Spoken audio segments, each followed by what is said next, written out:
తెలంగాణ రాష్ట్ర వ్యాప్తంగా జేఏసీ పిలుపు మేరకు మొత్తం తెలంగాణ రాష్ట్ర వ్యాప్తంగా మేము సమ్మె చేయడం జరుగుతుంది.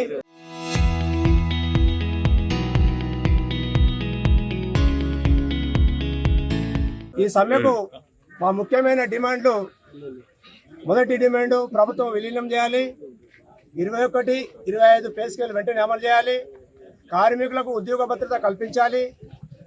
మా సమస్యలను పరిష్కరించని ఎడల మేము ఈ సమ్మెకు దిగడం జరిగింది. ఈరోజు సమ్మె చేయడానికి ముఖ్యంగా ఇప్పుడు ప్రస్తుతం ఉన్న మన కాంగ్రెస్ ప్రభుత్వమే బాధ్యత వహించాల్సి ఉంటుంది. ఎందుకంటే కార్మికుల సమస్యలను మేము మార్చి 13 తారీఖు నాడు సమ్మె నోటీస్ ఇవ్వడం జరిగింది. సమ్మె నోటీస్ ఇచ్చినప్పటి నుండి ఇప్పటి వరకు కాలయాపన చేసుకుంటూ వచ్చి నిన్న సాయంత్రము 5 గంటల 6 గంటల తర్వాత ఒక కమిటీ వేసి ఆ కమిటీని కూర్చోబెట్టి మాట్లాడకుండానే కమిటీని ఎక్కడి వాళ్ళని అక్కడ నిలబడడం జరిగింది. ఈరోజు కార్మికుల సమస్యలు పేరుకపోయినాయి. 2021 పే స్కేల్ చేస్తామని చెప్పి ఇప్పటి చేయకుండా జాప్యం చేస్తున్నారు. కాబట్టి ముఖ్యంగా మహిళలకు సంబంధించిన వరకు ఈరోజు బస్సులలో మాకు రావాల్సిన మహిళా స్కీమ్ పెట్టిన ఒకటి ఫ్రీ బస్సు మహిళల కొరకు 350 కోట్లు మాకు చెల్లించాలి. గవర్నమెంట్ ప్రతి నెల 350 కోట్లు చెల్లించాలి. అట్టి పైసలు కూడా మాకు చెల్లించడం జరుగుతలేదు.